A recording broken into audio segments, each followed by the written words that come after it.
আসসালামু আলাইকুম। আজি নেমু পাত দি পেলাই ভকুৱা মাছ বনাম।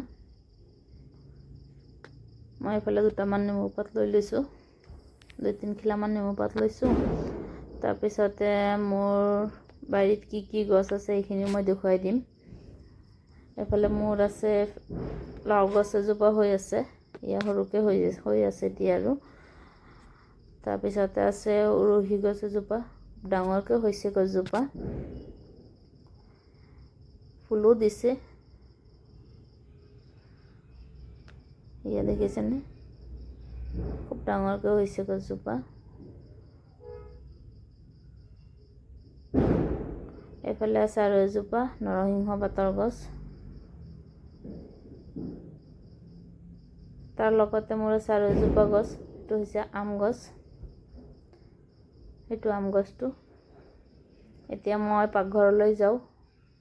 এয়া ভকুৱা মাছ এইখিনি মই লৈ লৈছোঁ, মাছৰ মাথাটো লৈছোঁ, আৰু এইফালে মই লৈছোঁ অকণমান আদা নহৰু পিহি পেলাই লৈছোঁ। তাৰ লগতে মই জলকীয়া গুড়ি, হালধি গুড়ি আৰু অকণমান জিৰা গুড়ি ইয়াতে দিলোঁ, আৰু অকণমান নিমখ দি দিম। দি পেলাই মই কেৰাহী এটা বহাই দিছোঁ। এইফালে তেলখিনি গৰম হৈ গৈছে প্ৰায়।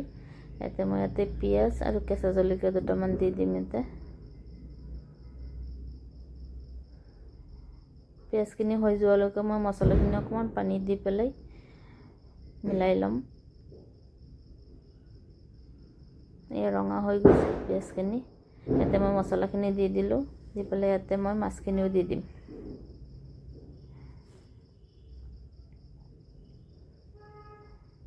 মাছখিনি মই কেঁচাকেই বনাই আছোঁ, সেইকাৰণে মই অলপ বেছি টাইম ভাজি ল'ম মছলাখিনিতে, যাতে মাছৰ চেণ্টটোও যায়গৈ।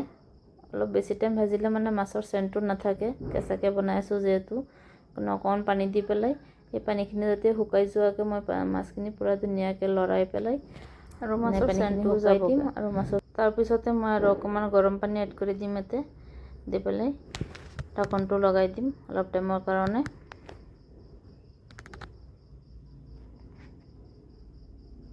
এয়া মাছৰ পানীখিনি প্ৰায় শুকাই গৈছে। এতিয়া মই গৰম পানী অকণমান দি দিছোঁ, দি পেলাই 5 মিনিটৰ কাৰণে মই ঢাকনটো লগাই দিম।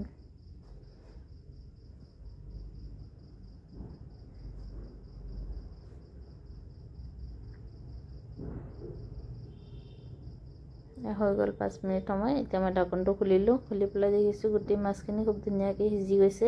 এতিয়া গোটেই মাছখিনি মই ভাঙি পেলাম। ভাঙি দি পেলাই মই ইয়াতে নেমু পাত দিব লাগিবতো, সেইটো কাৰণে গোটেই মাছখিনি মই ভাঙি দি আছোঁ।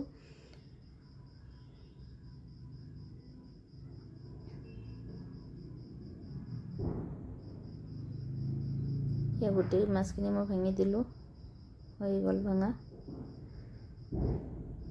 এতিয়া জোলখিনিও শুকাই গৈছে, এতিয়া পানী ইমানখিনি নাই আৰু ইয়াতে। এতিয়া মই নেমু পাত কেইটামান মই ইয়াতে ওপৰতে দি দিম, দি পেলাই এবাৰ লৰাই পেলাই গেছটো অফ কৰি দিম। নেমু পাতটো দি পেলাই বেছি সময় ৰাখিব নালাগে, জাষ্ট ওপৰতহে দি দিছোঁ। এয়া এবাৰ লৰাই দিছোঁ আৰু গেছটো অফ কৰি দিম। এতিয়া হৈ গ'ল। এতিয়া মই বাতি এটাত অজৰাই ল'ম। অজৰাই দিয়াৰ পিছত গৰম ভাৱটোতো থাকিবই, তাৰপিছতে নেমুৰ চেণ্টটো মাছখিনিত লাগি যাবগৈ। আৰু আপোনালোকে এবাৰ বনাই চাব এনেকৈ। ভাল লাগিলে ভিডিঅ'টো এবাৰ চাই পেলাই শ্বেয়াৰ কৰিব আৰু